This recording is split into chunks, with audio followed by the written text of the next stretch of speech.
Hi, good evening, everyone. I know you were expecting to see Rabbi Achenbach this evening on the screen, but he's been called away on a community matter. But I'm delighted to step in. So my name is Rabbi Yitzi Blachman. I'm the new assistant rabbi of United Synagogue, Woodside Park. It gives me a great pleasure to introduce our guest speaker this evening, Dr. Charles Landau. Charles is Numble historian and public speaker with a passion for Jewish history and culture. He leads many trips over the Western Europe, in Russia, Krakow, Berlin, and for sure in the Holocaust camps. In England, he was running groups to York, and he's one of the experts and creating programs on the history of the city. So tonight, Charles will discuss a very complicated character in Jewish history about Rumkowski. Please. Okay, good evening, ladies and gentlemen. Firstly, thank you to Jacqueline, who has given so much time for helping me to set up this evening. And thank you, Rabbi Yitzi, for your kind words. This week, today, and this week, and this month are very meaningful in Jewish history. I noted in the Times today, it recorded that the Warsaw Ghetto was established on this very day. It is Remembrance Sunday week.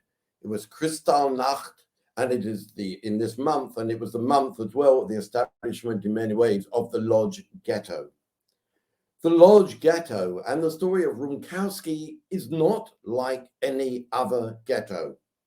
Rumkowski is one of the most controversial gentlemen of the Holocaust, but to some he is a savior, to others he is a traitor, and to very few, he is a hero. But it raised many more problems. Hannah Arendt, the great Jewish philosopher with a street named after her in Berlin, she is also very controversial, and she examined the role of Jews in their own destruction. And she sees that Rumkowski is a prime example of the moral and ethical problems that existed within the Jewish world during the period of the Holocaust, and Rumkowski was a prime candidate of that. In 1939, on the 1st of September, Poland was invaded by Germany on the 1st of September, and it was 1 week after they had come to the agreement with Russia to subdivide Poland between them. The Soviets didn't invade Poland till the 17th of September, and the campaign of invasion of Poland didn't end till the 6th of October. These are the territories of our interest tonight. And you can see there a title underneath with rather an interesting word, Territories of Poland Annexed by the Third Reich and the Soviet Union. I think they probably mean annexed. The lines of partition between these two empires, as they were or would be, are drawn up on the 21st of October 1939, which basically divided Poland into half. When the Jews were in Lodz, you can see there on the map, just there, they are in Vaterland, which is a part of Poland which was annexed to the Große Reich, to the German Empire. And Lodz falls in just by the border. When the Germans invaded Poland, there were approximately, give or take, 3.3 million Jews in Poland. And it would be that immediately around 1.3 million Jews would flee to the east, leaving around 2 million Jews in Poland. Now, when the Germans came to Lodz, which the Germans now being a part of the country annexed into Germany, Germany renamed Lodz Lichtenstadt after Lichtmann, who was the general who conquered Lodz in the First World War. He would die in 1936, and he was an avid supporter of the Nazi Party. and places which were recognizing him have had their recognition removed as he's no longer acceptable. His statues have certainly been pulled down. There in Lodz, in Liechtenstein, the Jews remember that in the First World War, when the Germans invaded, they were actually quite kindly to the Jews. So many of the Jews in Lodz and other areas in the surrounding parts of the country thought that the Germans, despite all that they knew about, if they knew about it, that had been going on in Germany, expected, hoped, and even prayed for that the Germans would be towards them as they had been in the First World War. However, Richard, let's go back just one. Richard, or Reinhard, we should say Reinhard Heydrich, ordered very early on September 21st, 1939, the establishment of Judenrat, Jewish councils. Heydrich was the master of the final solution. He was one under Himmler, and he was over Eichmann, and it would be he that would establish the Wannsee Conference, which would take place, where they would discuss the detail of the final solution, which had already been decided before the Wannsee Conference. Heydrich would be a man of virulent anti-Semitic ways. He was an archetypal Nazi, and he would be assassinated in 1942. Operation Reinhardt would be the name for the operation to destroy and murder the Jews of Poland. And in doing so, he believed that you needed to establish Jewish councils. The Jews had traditionally and for centuries organized their own affairs. They had run their education, they had run much taxation, they had run much to do with food and many other aspects of life in general, hospitals and other such things. And Heydrich saw that those same ideas would be included in the new Jewish councils, and the Judenrat would have somebody who would be there at the head. However, let us not move away from the ultimate truth, which was strictly secret and is mentioned here by Friedrich Übelher. Said he, the creation of the ghetto is, of course, only a transition measure. I shall determine at what time and with what means the ghetto, and thereby also the city of Lodz, as we'll call it, will be cleansed of Jews. In the end, at any rate, we must burn out this bubonic plague, the Jews being vermin, the Jews being plague. Übelher, in fact, was dismissed by Heydrich and didn't remain in his position for very long in responsible for Lodz, because as we'll see later on, when they wanted to move 20 to 38,000 more Jews into Lodz, he absolutely objected, saying there was no room for any more Jews.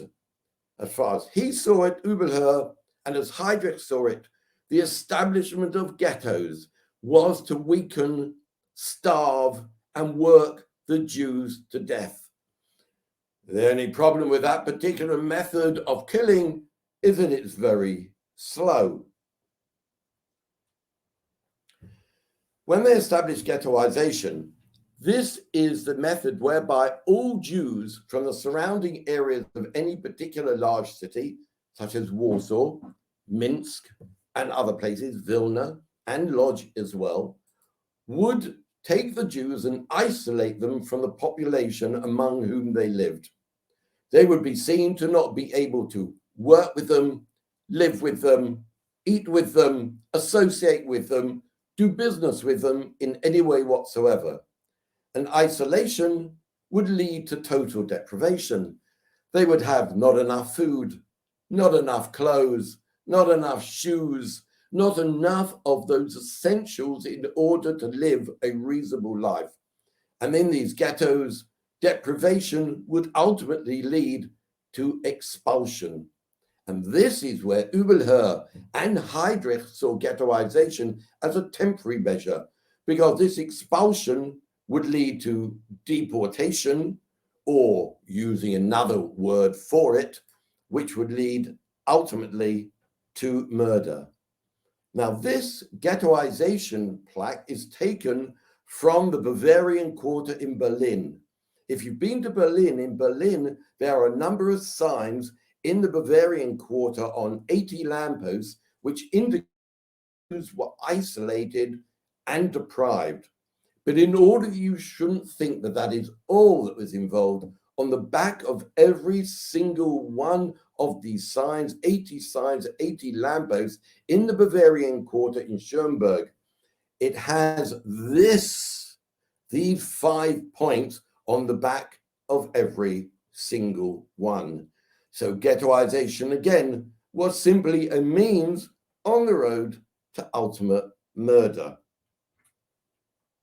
Lodz, one of the largest cities of Poland, not the most famous of Jewish cities, but certainly a very large city, one of the 3 largest. And in 1931, after a tremendous increase in population over the 19th century, there were over 600,000 people in Lodz, of which, as you can see in front of you, approximately 1/3 were Jews. Now, it became one of the most famous of ghettos.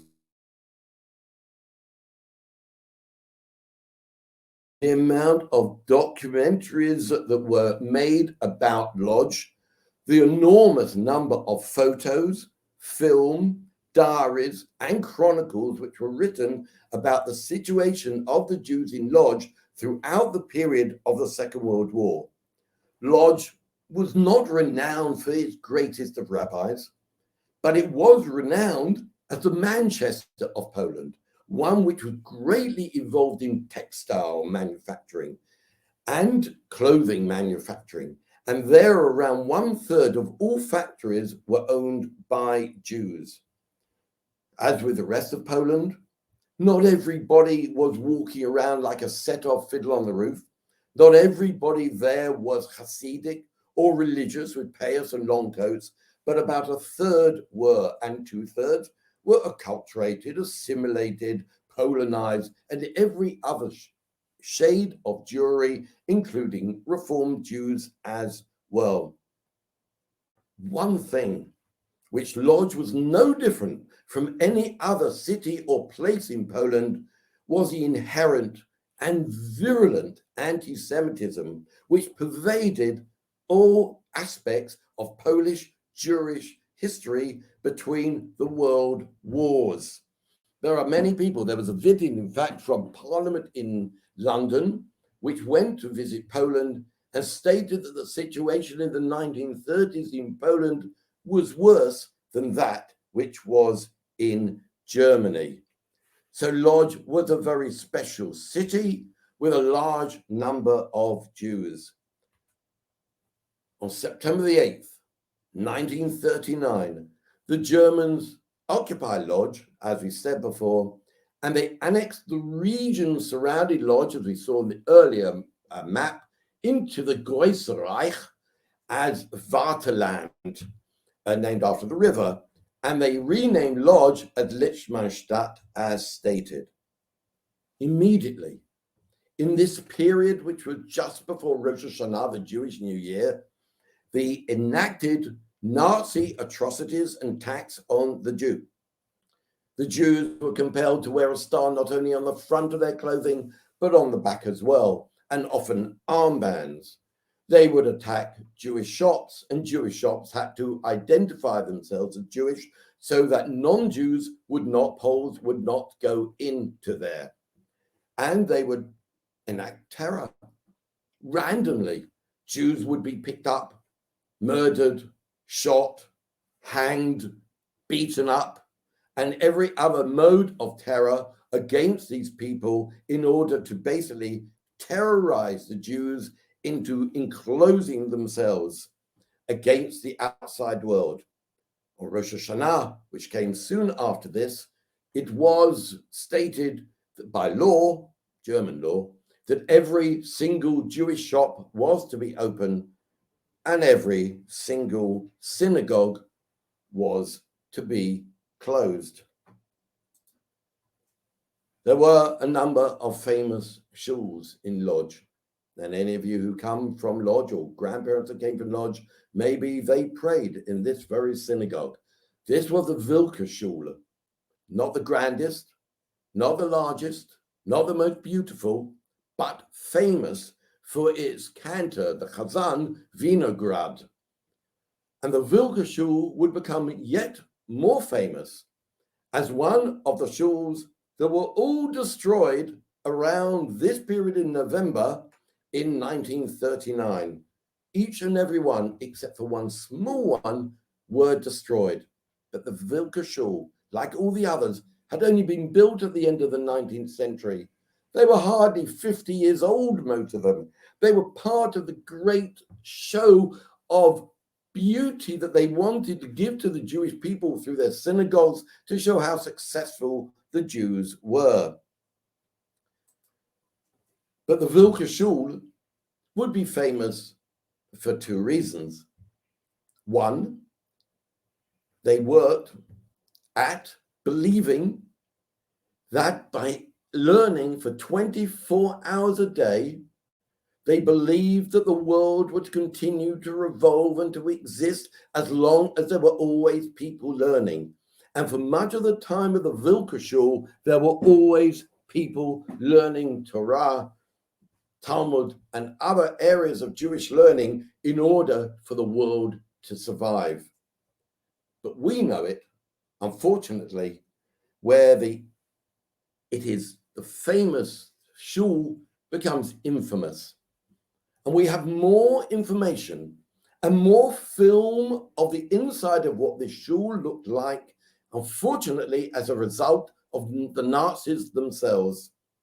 For they would force all the Jews in, questionably, Tuesday, we'll come back to that, the 14th of November, yesterday, 1939, to carry out a service with a chazan, with people in a packed shul, with a bimah and the ark and taking out a Sefer Torah. And this would all be included in an idea which already existed called the Ewiger Jude, which is the eternal Jew, which was based on a previous translation of the Wandering Jew. And this idea would be included in a film by Fritz Hippler. Now, this film, the Ewiger Jude, many of you have seen without question. If you haven't sat through the whole film, which I have more than once, you would have seen bits and pieces of it from different places. And it is virulent and it is revolting. And it does show the Jews as a plague, as mentioned before. It shows them as vermin. It indicates they are rats running around the world and occupying it. And this poster down below is taken from an exhibition explaining why the Jews are so revolting, why the Jews are vermin, from an exhibition which took place in 1937 and 38. So the actual date on this of 1938, I think it says, is before the actual coming out of the film in 1940. Said the Germans, this film is unique because it is, they said, no fantasy, but it is undiluted reality. It portrayed the Jews as controlling the world, as controlling the finances, as the Rothschilds with their claws around the globe, and every vile attribute you could give to a people was placed upon the Jews in everything to do with their Ewiger Jude.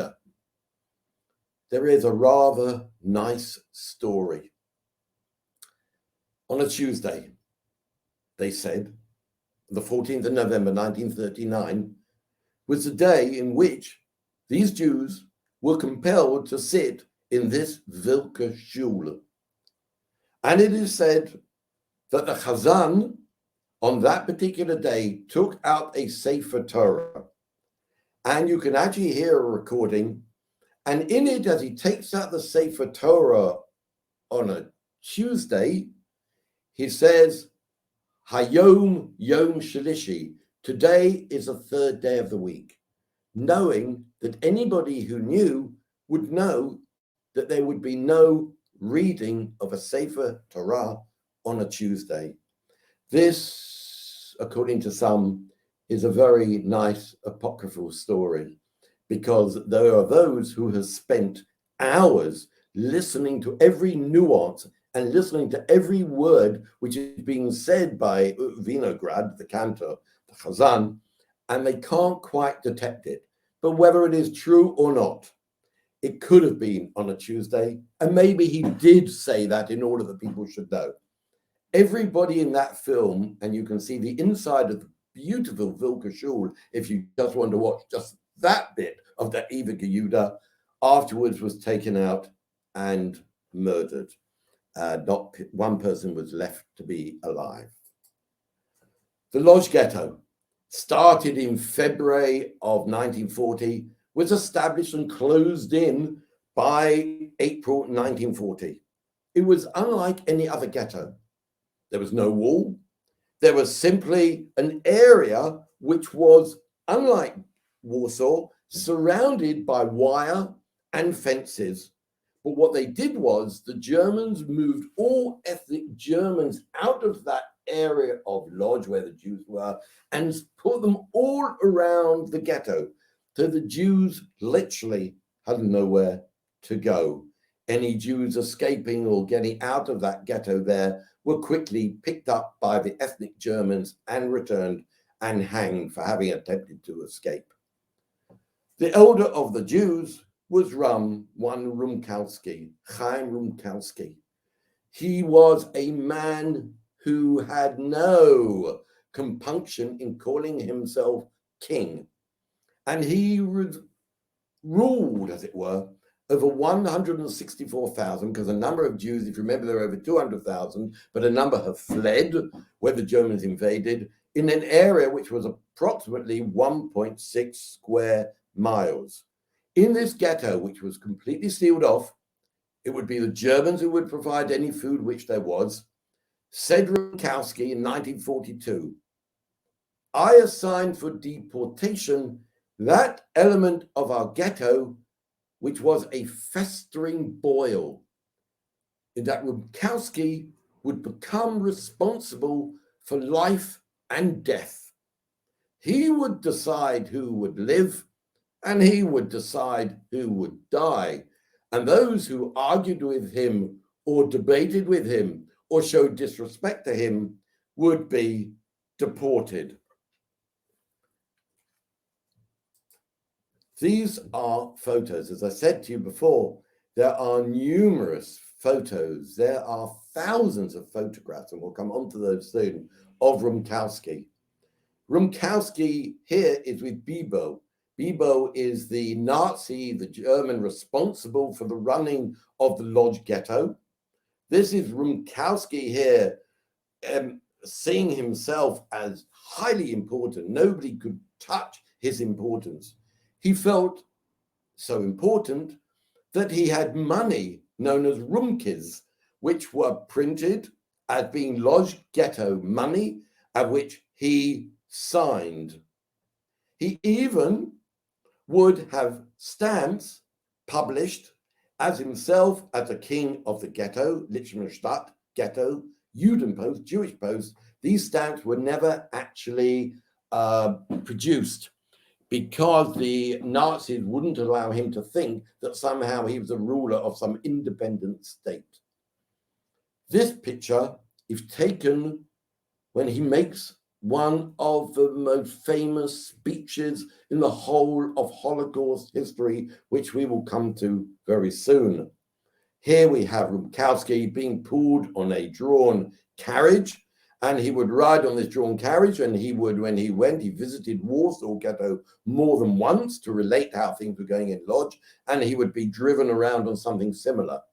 Here is a picture of Rumkowski with Nazi generals, and in the car that you can't see is Himmler, who is visiting the Lodz Ghetto. And Rumkowski would know how to speak and how to address himself even to Hitler. He was born in 1877, so by now he was of quite a good age. He was around 70. He was a failed businessman, and he later ran an orphanage in one of the shuls which was destroyed. He eventually, and nobody's quite sure how, he was chosen as being the leader of the Judenrat. He was going to be the elder of the Jews. Some say it's because he had white hair and looked distinguished. He was of a good age, so that was important. And some said he spoke German, which he didn't really speak very well. And he chose some 24 members, originally the first Judenrat chosen by the Nazis, which was chosen. Many of them were taken away, and the majority of them were murdered, and he then had to choose another group of 24 members. He is one of the most controversial Jews in the whole of Holocaust history. He elevated himself into more or less a messianic situation, as you can see in this painting, which did exist, more than one painting, where he is elevated above others and others look up to him, as I say, in more or less this messianic guise. Behind him is the bridge crossing part of the Lodz Ghetto. Now, the reason why the Lodz Ghetto increased in numbers is based on this map. This is a map of the Große Reich. This is the Greater German Reich. And we can see here that Lodz, around, take my word for it without adding it all up, Jews came from Luxembourg, Germany, Czech, Vienna, and Dusseldorf, Cologne, and from Berlin. And the Jews coming there were sent by train all towards Lodz. This was a halfway house to their ultimate location where they would be going. And the Jews, around 20,000, were sent there. Around 18,000 Jews were taken from this area and also piled into Lodz, so that the numbers, sharply reduced by those who had fled, was now increased, but in a position where the numbers is in 1941, where the amount of food and places to live was impossible. The average room would have over 6 people living in it. The amount of food could be reduced to 800 or less calories per day. If you worked in certain situations, you could get more, but people were essentially starving. And you'll notice here that Lodz is situated between Chelmno, the camp purely for killing people, and Auschwitz, the concentration camp. And there are a number, which I've known from Berlin. Different transportations went out on the 18th of October, the 24th of October, the 27th of October, and the 1st of November. And the Jews would flood in and often were completely unaware of what was going to happen. It is said of Berlin Jews who came in and asked, where can we buy cheese? But there was no cheese to buy. There was no food to buy, really. If you go to Berlin again, into Grunewald, a rather pretty area of Berlin, there is Gleis 17, platform 17. And on each of the railway sidings, it indicates by a number of railway sidings exactly where each section would relate to a transportation of Jews. And here we can see 18th of October, 1941, 1,251 Jews are sent from Berlin to Lodz, to starvation, to a life beyond anything that they could have imagined. Now, the Germans recorded everything in great detail. We can see the numbers. They recorded exactly how many Jews were being transported and how many Jews we saw in the population. They knew exactly. But another reason was the enormous amount of photography which there was. One of the main photographers was Walter Gennewein, who was a German accountant. He was responsible for the financial affairs of the ghetto, but he was also an amateur photographer. And he stole from a Jew a good camera which he could use.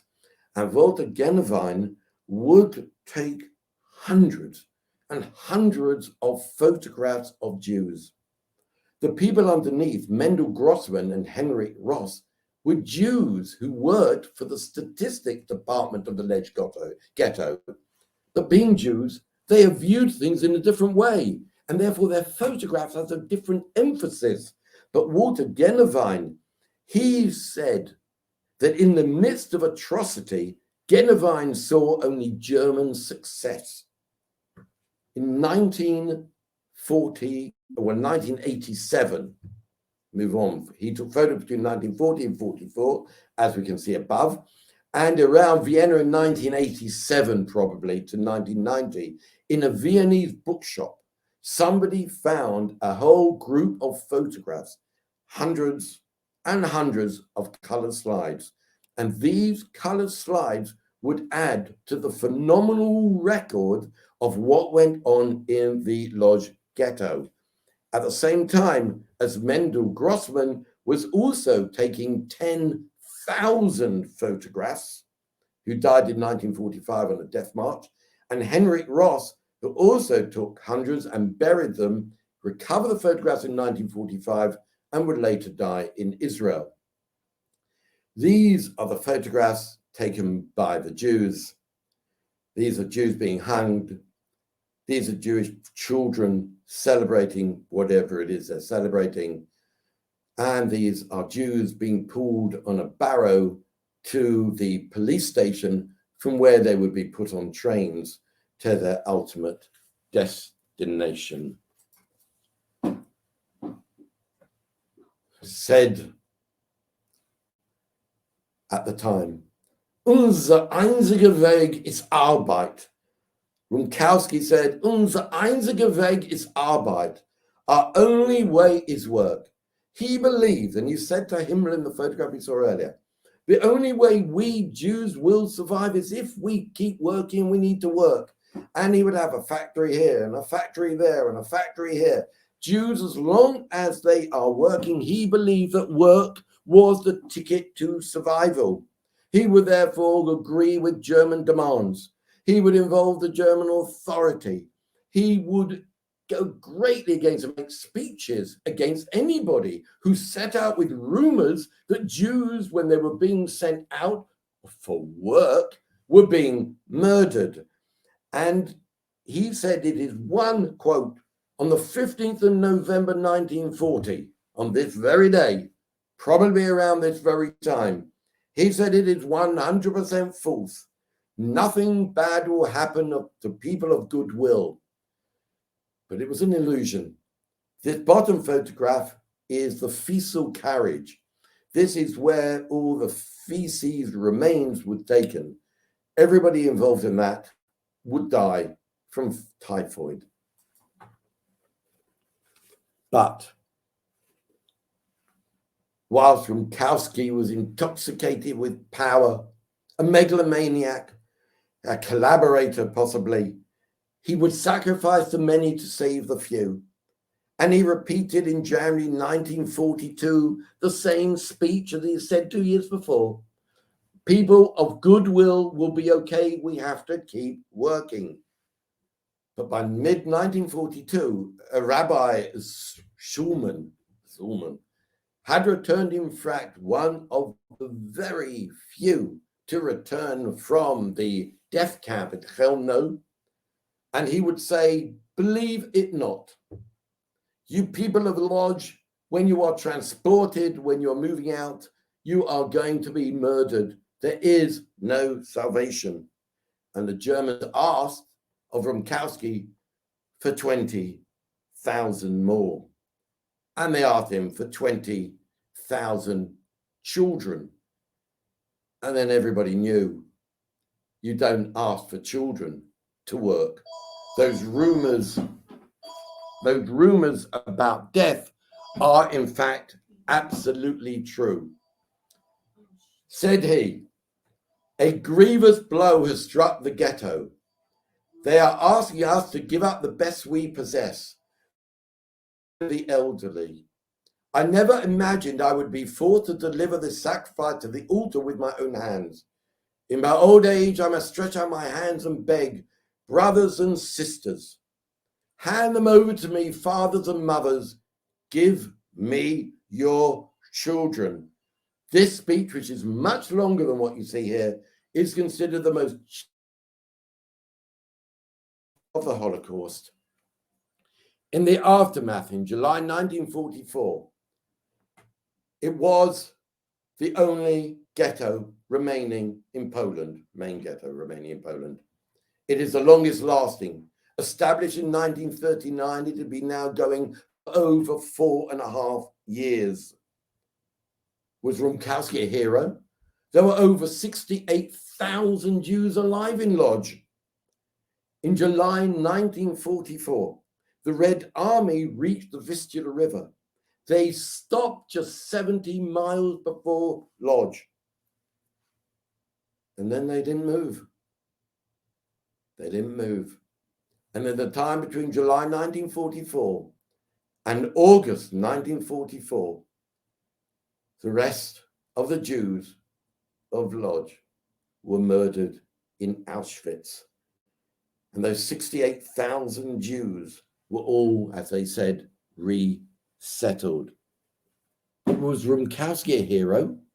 Had the Russians, in fact, moved forward and saved the Jews then? Would he have been a hero? Would he have been the one person who had saved a phenomenal number of Jews, but history just worked against him? Look at the numbers. Warsaw, 310,000 Jews. Chernikov, rather than hand over Jews, committed suicide.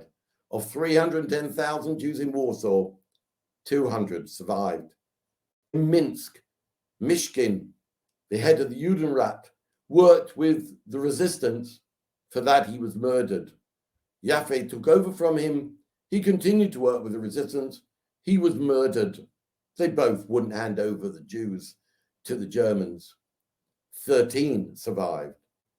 In Lodz, where there were around 200,000, Rumkowski was murdered. Around 870 survived. He handed over Jews. All the heads of the Judenrats were puppets, and there were essentially no survivors. But what happened to Rumkowski? It is said that Rumkowski was taken away, as we know the date in August, he was taken away and sent to Auschwitz. He believed that showing a letter, he would survive. He believed that he would have special treatment on arriving in Auschwitz. But was he murdered by fellow Jews who believed that he was an absolute evil for having turned over so many tens of thousands of Jews to be murdered? Or was he, as some said, murdered in the gas chambers? Or even other stories go that him and his wife and his adopted son were not even taken to the gas chambers, were burnt alive. Whatever it was, you judge as to whether Rumkowski was in fact a hero or not. Let me end with a poem, or a bit of a poem, of Yitzhak Katznelson. Yitzhak Katznelson was the poet of the Holocaust. Himself escaped eventually to France, where he was arrested and sent and was murdered in Auschwitz with his son. But he did live in Lodz for a while. He wrote, my Yiddish isn't good enough to say it in Yiddish, a poem of the murdered Jewish people. Said he, I had a dream so terrible, my people were no more. I wake up with a cry. What I dreamt was true. It had happened indeed. It had happened to me. Thank you very much.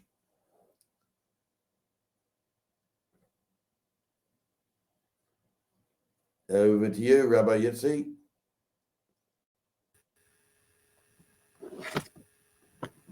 Thank you very, very much, Doctor. It was amazing. We really learned a lot about it, about our history. It's so important to dig in and to learn about it. So really, really thank you for that. And we really appreciate it. And looking forward to see you in more lectures, Bezrat Hashem. So thank you very much. And we're looking forward to see you in the next Monday event Bezrat Hashem will have a speaker at Monday, 8:15. The topics will be about Speaker's Corner. So looking forward to see all of you over there. Have a great evening. Bye-bye. Thank you.